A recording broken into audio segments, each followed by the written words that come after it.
സിക്സും ഫോറും സെഞ്ചുറിയും വിക്കറ്റും പിറക്കുന്ന ക്രിക്കറ്റിൽ കളിയുടെ ബൗണ്ടറികളെ തന്നെ ഭേദിക്കുന്ന ഒരു ചെറുത്തുനിൽപ്പിന്റെ കഥയുണ്ട്. അടിക്ക് തിരിച്ചടി നൽകാൻ ഇന്ത്യൻ ടീമിനെ പഠിപ്പിച്ച സൗരവ് ഗാംഗുലി എന്ന ക്യാപ്റ്റന്റെ ആവനാഴിയിലെ ഏറ്റവും മൂർച്ചയേറിയ ആയുധമായ യുവരാജ് സിംഗിന്റെ കഥയാണത്. യുവരാജ് സിംഗ് എന്ന കളിക്കാരന്റെ റെക്കോർഡിനേക്കാളും നമ്മളെ പ്രചോദിപ്പിക്കുന്നത് ഒരു എതിരാളിയുടെ മുന്നിലും തലകുനിക്കാൻ തയ്യാറല്ലാത്ത അദ്ദേഹത്തിന്റെ പോരാട്ട വീര്യം തന്നെയാണ്. ഓരോ എതിരാളിയെയും കീഴടക്കിക്കൊണ്ട് ക്രിക്കറ്റിൽ അദ്ദേഹത്തിന്റെ ജൈത്രയാത്ര തുടർന്നു. 2007 T20 വേൾഡ് കപ്പിൽ അദ്ദേഹം സ്വയം ഒരു തൃശൂർ പൂരമായിട്ട് മാറുന്ന കാഴ്ച നമ്മൾ കണ്ടു. കളിയാക്കിയതിനും പ്രകോപിപ്പിച്ചതിനും മറുപടിയായി ഒരു ഓവറിൽ 6 പന്തുകളും അദ്ദേഹം സിക്സർ പായിച്ചു.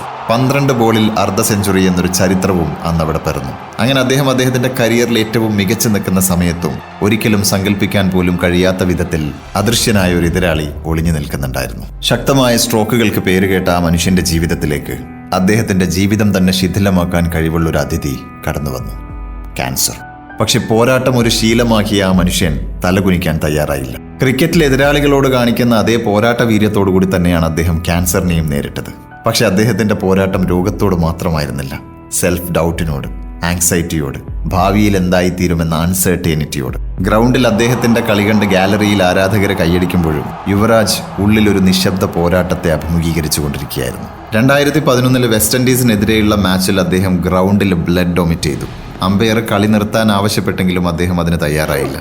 ഫൈനൽ മാച്ചിന് മുമ്പ് അദ്ദേഹത്തിന് കുറച്ച് കൂടുതൽ അസൗകര്യങ്ങൾ അനുഭവപ്പെടുന്നു. കാര്യമറിഞ്ഞ് അത് അന്വേഷിക്കാനെത്തിയ ഹർഭജൻ സിംഗിനോട് യുവരാജ് പറഞ്ഞത്, ജീവൻ നഷ്ടപ്പെട്ടാലും പ്രശ്നമില്ല, എന്റെയും നിന്റെയും കോടിക്കണക്കിന് ഇന്ത്യക്കാരുടെയും സ്വപ്നത്തിനു വേണ്ടി ഞാൻ പോരാടുക തന്നെ ചെയ്യും എന്നാണ്. ക്രിക്കറ്റ് എന്ന വികാരത്തിന് തന്റെ ജീവനേക്കാളും വില കൽപ്പിച്ചൊരു പോരാളി. അങ്ങനെ ക്രിക്കറ്റ് സ്റ്റേഡിയത്തിന്റെ ഇടിമുഴക്കത്തിൽ നിന്നകന്ന് ഉള്ളിലെ ക്രൂരമായ കൊടുങ്കാറ്റിനെ അഭിമുഖീകരിച്ച് അചഞ്ചലമായ നിശ്ചയദാർഢ്യത്തോടെ യുവരാജ് കീമോതെറാപ്പിയുടെ രംഗത്തേക്ക് ചുവടുവെച്ചു. കാണികളുടെ ആർപ്പുവിളികൾക്ക് പകരം ആശുപത്രിയുടെ താളാത്മകമായ മുഴക്കം.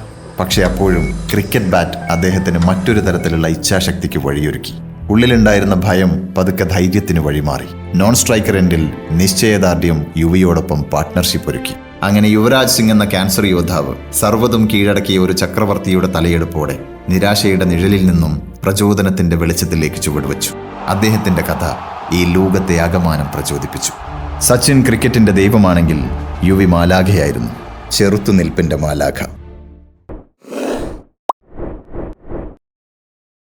Super hits red FM.